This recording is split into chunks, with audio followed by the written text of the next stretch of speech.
I have another variation of back and forth lines, and this one is one of my favorite. I like to call it still water because it really looks like this. That's why I'm using actually blue thread. So in this case we are rarely changing directions of the line, so I like to quilt it side to side.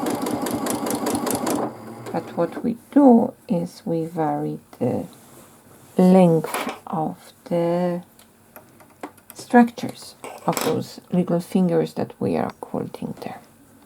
So I started with a relatively short one first. Now I will add a little bit longer.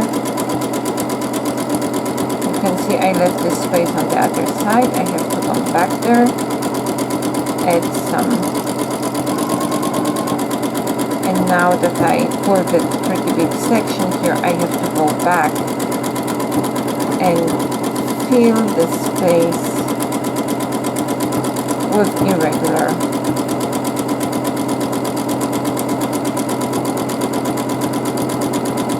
And now you can see, so I'm using this line as my seam line.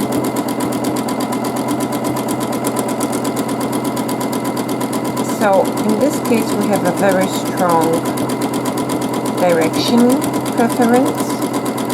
So you can do that either side to side or in different or up and down, depending which direction you prefer on your machine. So for example, now here I quilted it pretty much on the same level that I'm going into this direction. It would be better actually if I am changing it now and I'm adding here another level. So here the challenge is to keep quilting the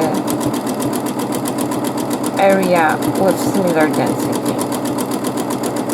So we are not leaving bigger odd spaces. That's why I like to add it at the beginning here, because here you will start practicing again this awareness for the odd spaces.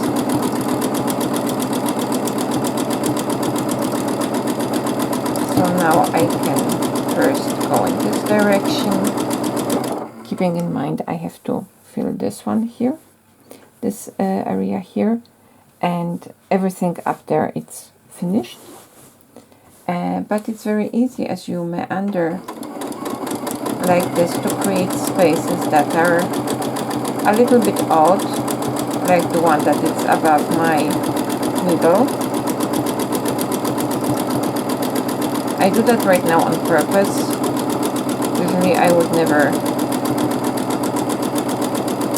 go that far without quilting this area first, but I have to show you the example. So you see, now I am trying to keep my spacing systematic so the density is nice. And now I fill this odd space that I had here. So now I will concentrate on the area on this side. And we will quilt this whole square with this pattern. I will keep creating the odd spaces just so you can see how I deal with them.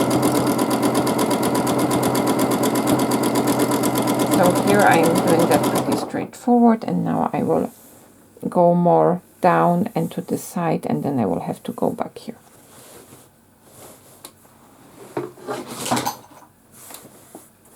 Things are falling down from my table.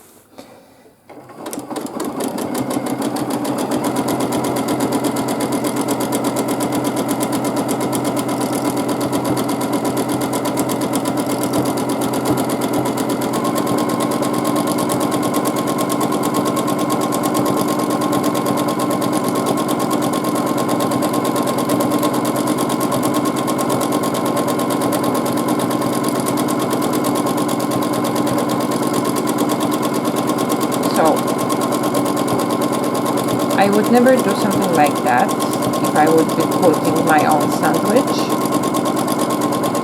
because now I simply created here an odd space that it's not so easy to fill. So I mean, it's not a problem, but this is something one should avoid actually when quilting this pattern. But to how to fill it is, we will simply create one longer line here and just create kind of an irregular echo.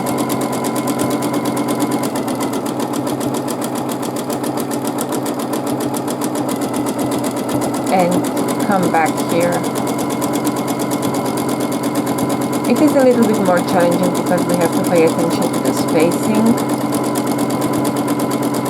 but like that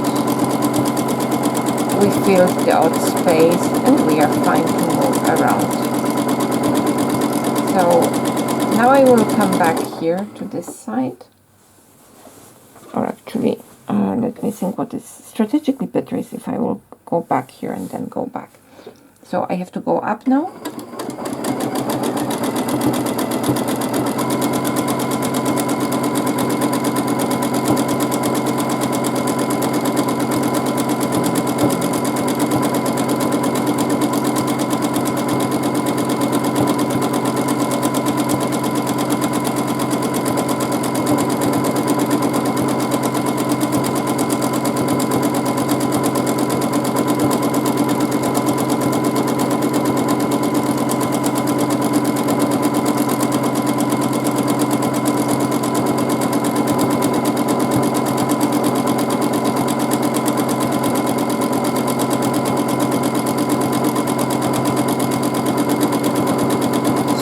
I'm trying to avoid very long stretches with the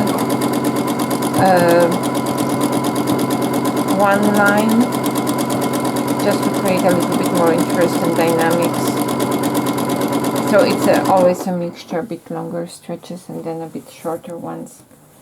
And as you noticed, so far I did not rotate my sandwich because this time my sandwich is pretty large. I didn't want to create tens of small patches. Everything is relatively, everything is within one sandwich. All those patterns I am creating for you right now.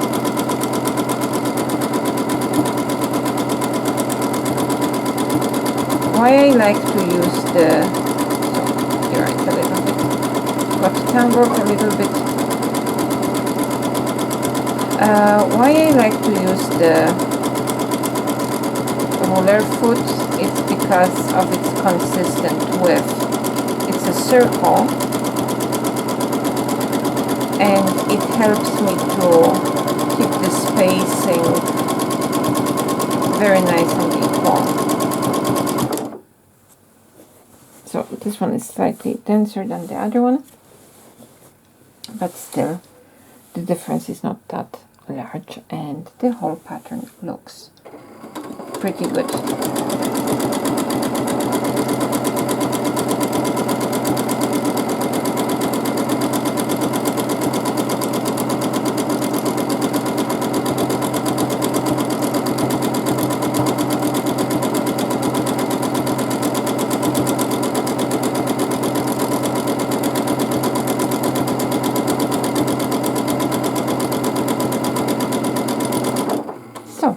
And like that, our third pattern is ready. And now you know why I am calling it still water. And again, so far we did nothing else, only back and forth lines. Straight back and forth lines or straightish, wavy back and forth lines. And just we alternated the back and forth lines length. And we kept it relatively unidirectional, so it just was going back to left. The same movement. I am not really adding any complex swirls, any complex echoes, just regular spacing and paying attention where we are going and how we are filling our quilting space. And those three patterns are really perfect for learning the basic and the crucial skills.